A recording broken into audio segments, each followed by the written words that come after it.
Hello everyone, इस video में आज हम क्लास 10th मैथ्स की चैप्टर 3 को स्टार्ट कर रहे हैं, जिसका नाम है pair of linear equation in two variables, जिसको हिंदी में दो चर वाले रैखिक समीकरण युग्म कहते हैं। इस चैनल को सब्सक्राइब करें और बेल आइकन पर क्लिक करें ताकि इस चैप्टर की आने वाली और वीडियोज़ का आपको नोटिफिकेशन मिल जाए। अब हम चैप्टर 3 स्टार्ट करते हैं, जिसका नाम है दो चर वाले रैखिक समीकरण युग्म pair of linear equation in two variables. ax plus b y plus c, इस समीकरण को हम दो चर वाली रैखिक समीकरण कहते हैं, क्योंकि इसमें x और y दो वेरिएबल्स हैं, x और y दो चर है। रैखिक समीकरण युग्म को हल करने की चार विधियां हैं। सबसे पहली विधि है प्रतिस्थापन विधि, दूसरी विधि है विलोपन विधि, तीसरी विधि वज्र गुणन विधि और चौथी विधि है ग्राफीय विधि। सबसे पहले हम प्रतिस्थापन विधि के बारे में बात करते हैं। प्रतिस्थापन विधि substitution method. 2x plus y इजकस टू 4, 3x प्लस 2y इजकस टू 7। इन दो समीकरणों को हमें प्रतिस्थापन विधि से हल करना है। इसे हल करने का मेथड है, सबसे पहले हम समीकरण 1 से y की वैल्यू निकालते हैं। यहाँ पर y बराबर 4 माइनस 2x, y बराबर 4 माइनस 2x आ जाता है। अब y बराबर 4 माइनस 2x, y का मान समीकरण 2 में रखते हैं और यहाँ पर 3x plus 2 bracket 4 minus 2x बराबर 7। यहाँ पर हमने y के स्थान पर 4 माइनस 2x रखा है, जिससे यह 3x प्लस 8 माइनस 4x इजकस टू 7 आ जाता है। 3x माइनस 4x बराबर 7 माइनस 8। 3x में से 4x माइनस करने पर हमें माइनस x मिलता है और 7 में से 8 माइनस करने पर -1 मिलता है। माइनस से माइनस साइन कैंसिल हो जाएगा, इससे हमें x की वैल्यू 1 मिलती है। अब x का मान मिल जाने के बाद x का मान हम समीकरण नंबर 1 में रखेंगे, जिससे हमें y की वैल्यू मिलेगी। तो यहाँ पर हमने x की वैल्यू 1 रख दी। यहाँ पर x की वैल्यू 1 रखने पर 2 ब्रैकेट 1 प्लस y इजकस टू 4, 2 प्लस y इजकस टू 4 और y इजकस टू 4 माइनस 2। तो यहाँ से y की वैल्यू हमें 2 मिलती है। अब समीकरणों को प्रतिस्थापन विधि से हल करने पर हमें x की वैल्यू 1 और y की वैल्यू 2 मिलती है। समीकरणों को हल करने की सेकंड विधि का नाम है विलोपन विधि, एलिमिनेशन मेथड। विलोपन विधि से हमें 3x प्लस 2y बराबर 5 और 2x प्लस y बराबर 3 को हल करना है। विलोपन विधि में हम x या y किसी एक के गुणांक समान कर लेते हैं। जैसे समीकरण 1 और 2 में x का गुणांक पहले समीकरण में x का गुणांक 3 है और समीकरण 2 में x का गुणांक 2 है। तो हम समीकरण 1 को 2 से गुणा करते हैं और समीकरण 2 को 3 से गुणा करते हैं, जिससे x के गुणांक दोनों समीकरणों में समान हो जाते हैं।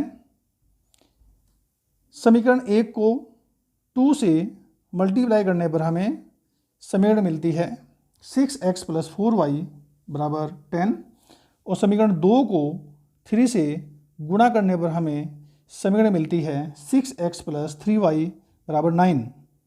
अब समीकरण 1 से समीकरण 2 को घटा देते हैं, जिससे 6x से 6x कैंसिल हो जाता है और हमें y की वैल्यू 1 प्राप्त हो जाती है। अब y का मान समीकरण 1 में रखते हैं। y का मान समीकरण 1 में रखने पर 3x प्लस 2 और हमने यहाँ पर y की वैल्यू 1 रखी है बराबर 5। 3x प्लस 2 बराबर 5 और 3x बराबर 5 माइनस 2, 3x बराबर 3। 5 में से 2 माइनस करने पर हमें 3 मिलता है। अब यहाँ पर x बराबर 3/3 और x की वैल्यू हमें 1 मिल जाती है। समीकरणों को हल करने की तीसरी विधि है वज्र गुणन विधि, द क्रॉस मल्टीप्लिकेशन मेथड। समीकरण 2x प्लस 3y बराबर 7 और 3x प्लस 5y बराबर 11 को हमें वज्र गुणन विधि से हल करना है। वज्र गुणन विधि में सबसे पहले हम x, y और अचर पद के गुणांकों को लिख लेते हैं। जैसे समीकरण 1 में x, y और जो अचर पद है उसके गुणांक है 2, 3, -7। और फिर समीकरण 2 में x, y और अचर पद के गुणांक लिख लेते हैं जो कि यहाँ पर 3, 5, -11 है। एक बार फिर हम इन गुणांकों को लिखते हैं 2, 3, -7 और ऐसे ही यहाँ पर 3, 5, -11। अब हम फर्स्ट एंड लास्ट को काट देते हैं।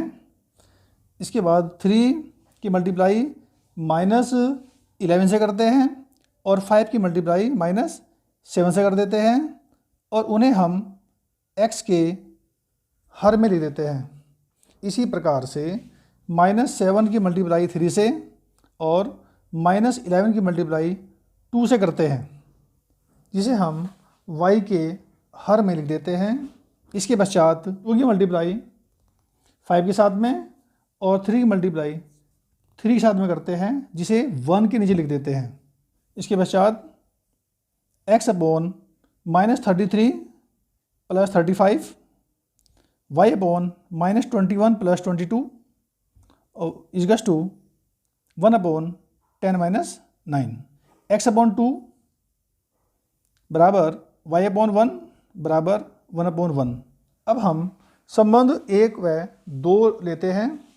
From relation first and second x upon 2 बराबर 1/1 और यहाँ से x की वैल्यू हमें 2 मिल जाती है। इसके पश्चात संबंध 2 और 3 से from relation second and third y upon 1 बराबर 1/1, यहाँ से हमें y की वैल्यू 1 मिल जाती है। इस प्रकार क्रॉस मल्टीप्लिकेशन मेथड या वज्र गुणन विधि से हल करने पर हमें x की वैल्यू 2 और y की वैल्यू 1 मिलती है। समीकरणों को हल करने की अगली विधि है ग्राफीय विधि, ग्राफिकल मेथड। समीकरण युग्म 2x प्लस y बराबर 7 तथा x प्लस 2y बराबर 8 को आलेखीय विधि से हल करना है। सबसे पहले हम समीकरण 1 से y की वैल्यू ज्ञात कर लेते हैं और यहाँ से y बराबर 7 माइनस 2x मिलता है। अब हमें y बराबर 7 - 2x का ग्राफ प्लॉट करना है। सबसे पहले हम x की वैल्यू लेते हैं। x की वैल्यू हम अपनी इच्छा से कुछ भी ले सकते हैं। यहाँ पर हमने x की वैल्यू 0, 2, 4 ली है। x बराबर 0 रखने पर हमें y की वैल्यू 7 मिलती है। x की वैल्यू 2 रखने पर हमें y की वैल्यू 3 मिलती है और x की वैल्यू 4 रखने पर हमें y की वैल्यू -1 मिलती है। इसी प्रकार से हम समीकरण 2 से y की वैल्यू ज्ञात कर लेते हैं, जिसका हमें ग्राफ प्लॉट करना है। समीकरण 2 से x प्लस 2y बराबर 8 या 2y बराबर 8 - x, y बराबर 8 - x अपॉन 2। x की वैल्यू हम 0, 2, 4 ले लेते हैं। x बराबर 0 पर y की वैल्यू 4 आती है। x बराबर 2 रखने पर y की वैल्यू 3 मिलती है और x बराबर 4 रखने पर y की वैल्यू हमें 2 मिलती है। अब हम समीकरण 1 और 2 दोनों के ग्राफ प्लॉट करते हैं। ग्राफ से हमें यह देखने को मिलता है कि दोनों लाइन एक दूसरे को 0.2,3 पर कट करती है। 0.2,3 पर लाइनों का एक दूसरे को काटने का यह अर्थ होता है कि यहाँ पर x की वैल्यू 2 और y की वैल्यू 3 मिलती है। ग्राफ से समीकरणों का हल x बराबर 2 और y बराबर 3 हमें प्राप्त होता है। संगत युग्म कंसिस्टेंट पेयर वह रैखिक समीकरण युग्म जिसका कोई हल होता है। रैखिक समीकरणों का संगत युग्म कहलाता है। संगत युग्म या कंसिस्टेंट पेयर का यह अर्थ होता है कि यदि दो समीकरणों को हल करने पर हमें उनका कोई हल मिल जाता है तो ऐसे रैखिक समीकरणों के युग्म को संगत युग्म या कंसिस्टेंट पेयर कहते हैं। असंगत युग्म इनकंसिस्टेंट पेयर वह रैखिक समीकरण युग्म जिसका कोई हल नहीं होता है उसे रैखिक समीकरण का असंगत युग्म कहते हैं।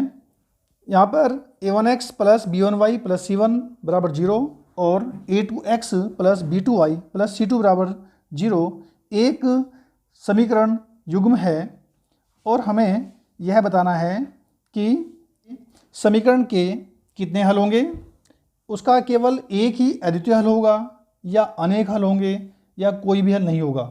सबसे पहले हम बात करते हैं केस फर्स्ट की।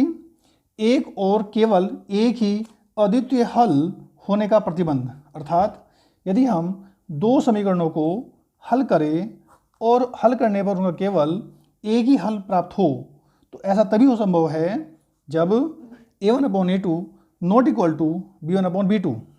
केस सेकंड अपरिमित रूप से अनेक हल होने का प्रतिबंध, अर्थात यदि हम दो समीकरणों को हल करें तो उसके अपरिमित रूप से अनेकों हल हो तो ऐसा तभी पॉसिबल है जब a1/a2 बराबर b1/b2 बराबर c1/c2। केस थर्ड कोई हल न होने का प्रतिबंध, अर्थात यदि हम दो समीकरणों को हल करें और हल करने पर हमें कोई भी हल प्राप्त न हो, ऐसा तभी संभव है जब a1/a2 बराबर b1/b2 not equal to c1/c2। यह वीडियो आपको कैसा लगा? यदि अच्छा लगे तो लाइक और शेयर करें और चैनल को सब्सक्राइब करें।